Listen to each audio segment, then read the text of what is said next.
Okay, guys. Possible project. As you know, I needed to clean out a old shed a couple days ago, and I noticed there was a couple old sewing machines in here. Um, this was sort of pre-pandemic, I guess. This one I know works because I bought it, but it kept snagging the thread, and we just replaced that one. And this one came from a pawn shop. Now this brother VX1120 has the foot control. This one does not, so I'm not sure exactly. But what do these have in common? They've got a variable speed motor. What else has a variable speed motor? A lathe. So I don't know if this is going to work, but we're going to tear these machines down and just see what the possibilities will be to build a small, not very precise, but a small working lathe. Stay tuned. We'll see how this goes. Yeah, what you do when you're bored. So I started off with the Singer because I don't think it's all complete. But it's pretty nasty in there. But what I find interesting is the inner workings. So there is a shaft, there's bearings, there's turn you around here, this adjustment knob, which I don't think I can find a use for.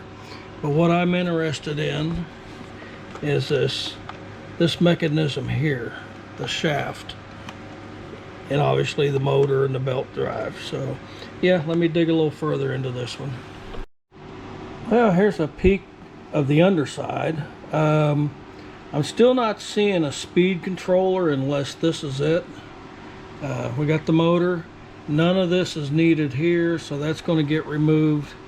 I'm going to leave the motor and this intact until I can pull the top off, just to see what I can do with it. I am keeping all the hardware, but the plastic's going to go. Okay, so what did I get out of that sewing machine? Pretty much nothing. This, I believe, is some kind of vacuum or some kind of pressure transducer. Speed up and slow down. I don't have the foot pedal for it. Circuit board's not even worth going into my circuit board drawer. The electric motor, yeah, there's no housing or anything on it. That's probably going to the scrap metal guy. A couple useless belts. I got some C-clips that I'll probably throw in my parts box. Got some metal rods. The bearings are actually just bushings. Metal rods, really don't have a use for them. Springs will go in my little spring box. I'll probably hang on to these bushings. I might have a need for them. Plastic gear is junk, trying to get it off. Yeah, so the only thing I'm probably going to keep here are these springs and these bushings. Just throw them in my bushing box. But for the most part, I really didn't get anything useful out of that sewing machine.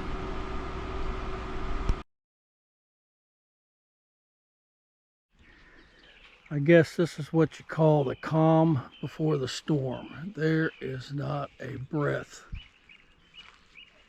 For the last 2 weeks, these bushes have been rocking and rolling, and there is absolutely no breeze at all right now.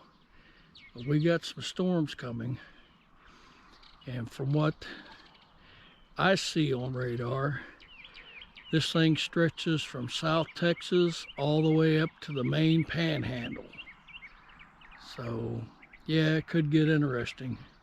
But yeah, there's just not a breath of air movement right now.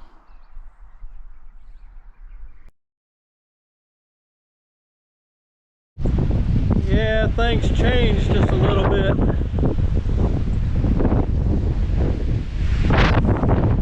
kind of watching that area up there, but it's going that way. We're not looking too bad the way it's coming. I see a bunch of lightning going on, so yeah, the calm's over. We're into gusty winds now. Well, as long as the wind's blowing that way, I can leave the door open. I had to shut that one because, well, I didn't shut it. It slammed shut. So, yeah, we're just going to leave this one open until it decides to switch gears on the rain here. Well, this is pretty common. We're right there where it says 84, and these storms just go right around us. Huh. Interesting. Well, that was pretty nice. Storms have passed. I got some boards that's blowed over there. Neighbor's got I guess he had some tin on a trailer that kind of got blowed off the trailer. But other than that, we're back to calm winds. We're about mid-70s, so it feels really nice now. And even the humidity's down. So I guess overall, I didn't even need to close the shop up. I left the shop door open and listened to the rumbles, and it was actually pretty enjoyable. So thanks for watching.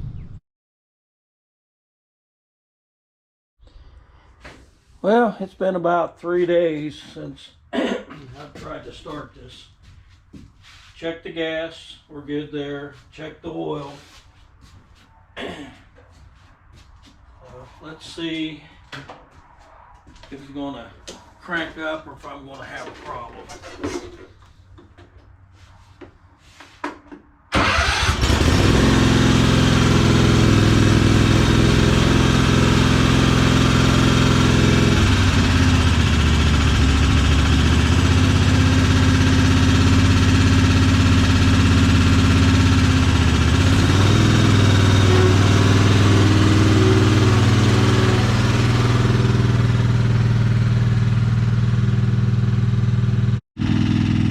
Well, I think cleaning the magnet and re-gapping the coil packs fixed the problem. Been sitting in there for 3 days, and you heard it, cranked right up.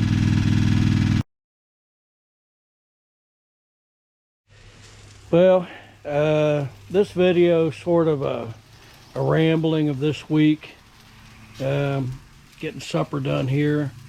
And really getting, as you'll see in this video, kind of bored trying a couple different projects. But I got some exciting news, I believe. I got a road trip tomorrow, and I will show you what I'm going after at the end of this video. Stay tuned.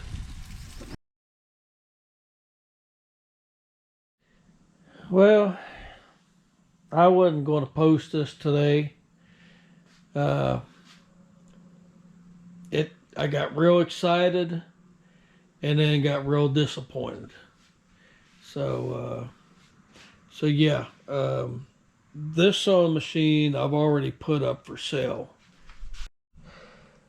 So my son's boss said she was going to sell this, and if I wanted it, I could have it for $100. And I said, yeah.